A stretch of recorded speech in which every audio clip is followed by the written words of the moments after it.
अभी डिफिनीशन के बाद एक हम प्रॉब्लम ले रहे हैं जिससे टोटल जो डिफिनीशन का वर्क है एक बार हमारे सामने वो आ जाए।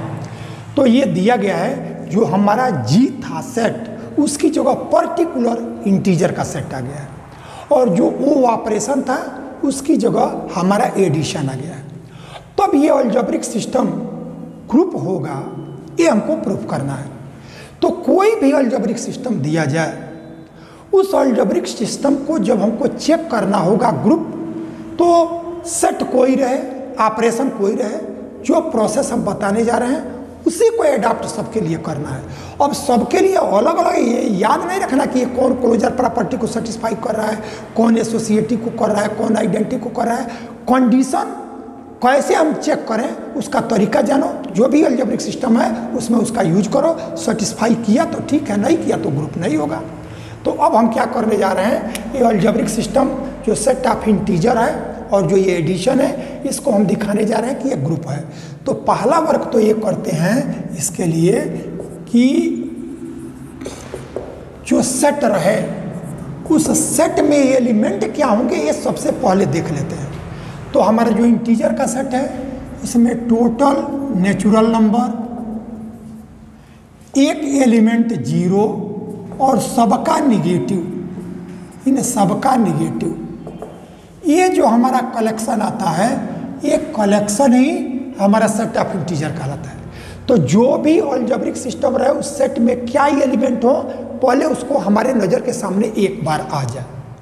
ऑपरेशन यहाँ एडिशन है वो स्पष्ट दिख रहा है।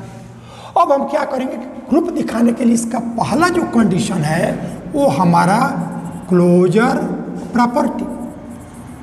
क्लोजर प्रॉपर्टी, तो क्लोजर प्रॉपर्टी के लिए क्या करेंगे कि जो भी सेट रहेगा उसका कोई दो एलिमेंट ले लो।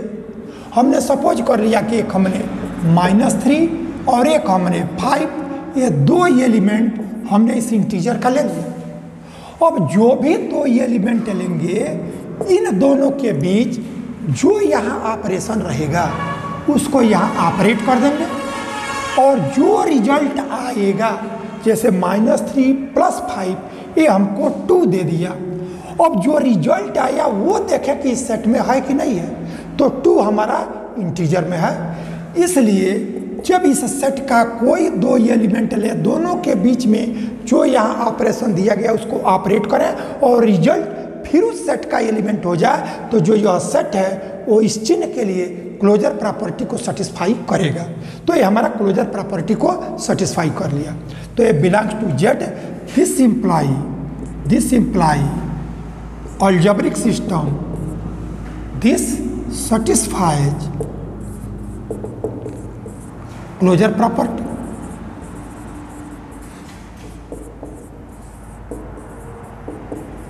एक क्लोजर प्रॉपर्टी को सेटिस्फाई कर लिया। अब दूसरा कंडीशन हम चेक करेंगे एसोसिएटिव। तो एसोसिएटिव के लिए इस सेट का कोई 3 एलिमेंट लेंगे। एसोसिएटिव में 3 एलिमेंट कोई ले लो। हमने सपोज कर लिया कि यह -2, 3 और 6, ये 3 एलिमेंट हमने इंटीजर का ले लिया। अब इसमें हम क्या करेंगे, पहले 2 एलिमेंट को एक साथ लिखेंगे और इनके बीच जो ये ऑपरेशन है उसको ऑपरेट करेंगे, और जो रिजल्ट आएगा उसमें जो आपका तीसरा एलिमेंट है इसको रखेंगे। तो इसकी वैल्यू यदि यही लास्ट के 2 एलिमेंट के बीच इस साइन को पहले ऑपरेट करें और जो रिजल्ट आवे उसमें जो ये पहला एलिमेंट है इसी ऑपरेशन के साथ जो रिजल्ट दे, यदि ये दोनों इक्वल आ जाए तो एसोसिएटिव हो जाएगा। तो अब हम -2 और +3 करेंगे तो यह 1 और +6, यहाँ -2 और 3 और +6 ये 9, ये हमारा 1 + 6 7, और यह +9 और -2 ये भी 7, तो ये इक्वल आ गया। तो जब इसका कोई 3 एलिमेंट लें, 2 के बीच इस साइन को ऑपरेट करें रिजल्ट में तीसरे को, और इसमें लास्ट 2 के बीच ऑपरेट करेंगे इसके रिजल्ट में पहले को, दोनों वैल्यू इक्वल आ जाए तो ये हमारा अलजेब्रिक सिस्टम जो होगा वो हमारा एसोसिएटिव सेटिस्फाई करेगा। अब तीसरा कंडीशन हमारा होता है आइडेंटिटी। तो चूंकि यहाँ ऑपरेशन एडिशन दिया गया है, इसलिए हमको एडिटिव आइडेंटिटी की ज़रूरत है, और एडिटिव आइडेंटिटी हमारा 0 होता है। यहाँ अब जब ऑपरेशन यहाँ एडिशन है तब हम केवल आइडेंटिटी नहीं, यहाँ कन्फर्म लिखेंगे एडिटिव आइडेंटिटी, एडिटिव आइडेंटिटी। तो एडिटिव आइडेंटिटी हम लोग पीछे किए हैं कि 0 ही एडिटिव आइडेंटिटी होता है। तो हम ये देखते हैं कि वो एडिटिव आइडेंटिटी इस सेट में है कि नहीं है। तो जो 0 है वो इस सेट में है, तो यानी हमारा जो 0 है, जो यह सेट है इसमें बिलोंग कर रहा है, और यह उस कंडीशन को भी सेटिस्फाई कर रहा है जो आइडेंटिटी के लिए होनी चाहिए। आइडेंटिटी के लिए क्या होना चाहिए कि इस सेट का कोई एलिमेंट ले लो। तो हमने कोई एलिमेंट के लिए हमने इसका ए ले लिया, यानी यह ए की जगह -3 -2 1 0 कोई भी इसका आ जाए। अब इसमें हम ये जिसको 0 लिए हैं इसको जब ऐड करेंगे तो हमारा इसके ऐड होने से यह एलिमेंट बदला नहीं, इसलिए कन्फर्म हो गया कि जो 0 एडिटिव आइडेंटिटी है वो हमारा इस सेट में है, इसलिए आइडेंटिटी प्रॉपर्टी को भी सेटिस्फाई कर रहा है। अब चौथा कंडीशन है इनवर्स प्रॉपर्टी। तो इनवर्स प्रॉपर्टी में जैसे आइडेंटिटी पूरे सेट के लिए एक ही 0 हमने देखा, लेकिन जब एडिटिव इनवर्स देखना होता है तो वो हर एलिमेंट के लिए अलग अलग होता है। तो किसी भी एलिमेंट का एडिटिव इनवर्स वो नंबर होगा जिसको उसमें ऐड करें तो एडिटिव आइडेंटिटी दे दे। तो हमने यहाँ क्या किया कि कोई एक एलिमेंट हम इस जेड का ले लें, और तब इस इंटीजर के सेट में जितने प्लस के साथ हैं वो सब माइनस के साथ भी है।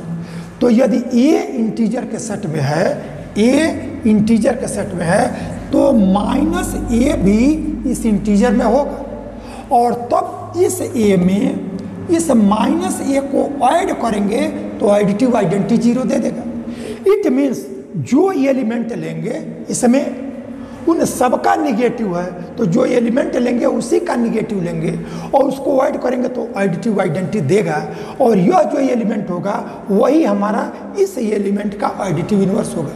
तब हम देख रहे हैं कि इसमें 1 है तो -1 इसका एडिटिव इनवर्स हो गया, 2 है तो -2 इसका एडिटिव इनवर्स हो गया, 3 है -3 एडिटिव इनवर्स हो गया।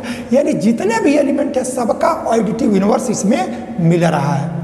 यदि एक एलिमेंट भी इसमें ऐसा रहे जिसका एडिटिव इनवर्स न मिले तो फिर ये इनवर्स प्रॉपर्टी को सेटिस्फाई नहीं करेगा। इस तरह से हमने देखा कि ये चारों कंडीशन को ये सेटिस्फाई कर लिया।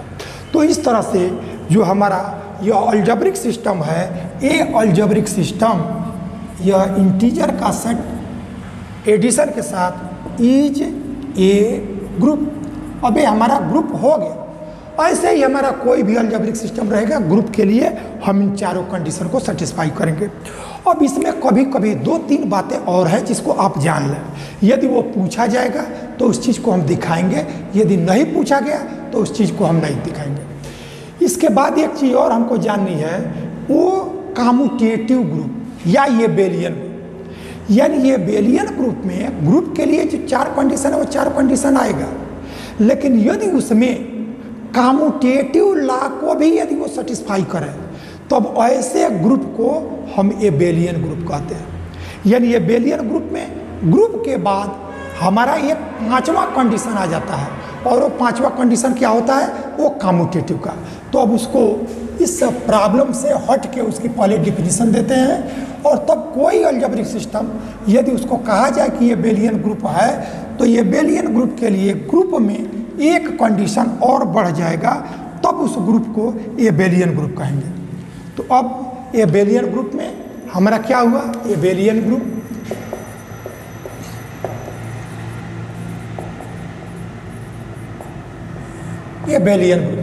एबेलियन ग्रुप में ग्रुप ही एबेलियन ग्रुप कहलाएगा यदि वो 5वां कंडीशन कम्यूटेटिव लॉ को सेटिस्फाई करेगा। यानी ए group GO is said to be an abelian group if it satisfies commutative law.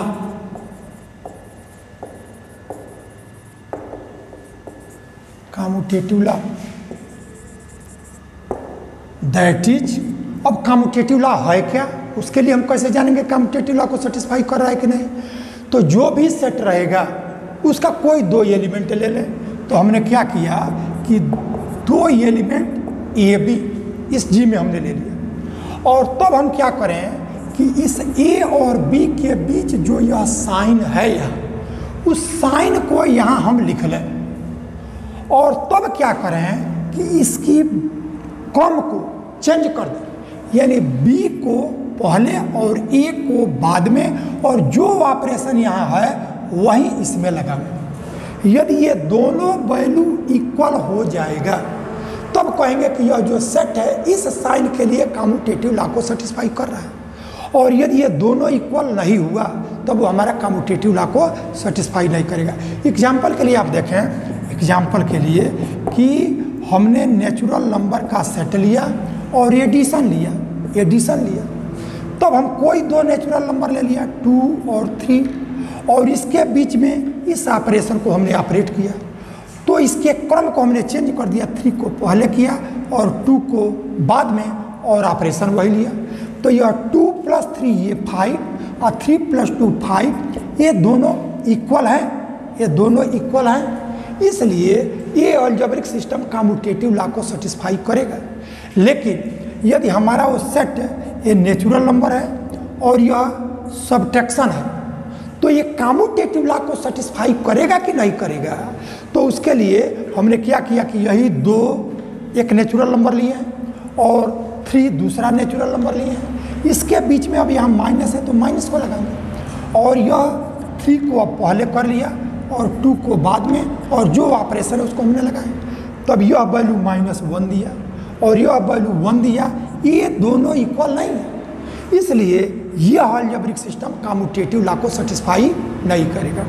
तो कोई भी हमारा अलजेब्रिक सिस्टम दिया जाए, यदि वो ग्रुप के चारों कंडीशन को सेटिस्फाई कर ले और कॉम्यूटेटिव लॉ को भी सेटिस्फाई करेगा, तब उसी ग्रुप को हम एबेलियन ग्रुप कहेंगे। ठीक है, ये हमारा एबेलियन ग्रुप हो गया। अब एक और चीज हम जानते हैं, फाइनाइट ग्रुप। फाइनाइट ग्रुप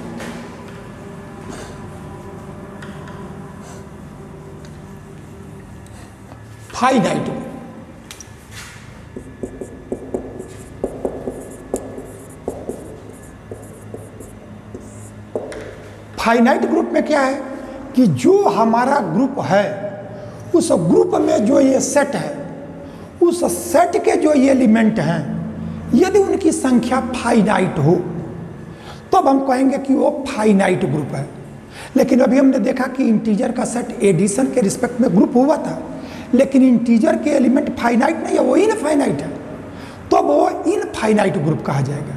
लेकिन यदि हमारा कोई एक ग्रुप ऐसा है जिसके नंबर ऑफ एलिमेंट फाइनाइट हो, तब हम कहेंगे कि वो हमारा फाइनाइट ग्रुप। यानी किसी ग्रुप का कोई जो सेट है, उस सेट के नंबर ऑफ एलिमेंट यदि फाइनाइट हैं तो वो हमारा फाइनाइट ग्रुप, और यदि उसके नंबर ऑफ एलिमेंट इनफाइनाइट हैं तब वो हमारा इनफाइनाइट ग्रुप।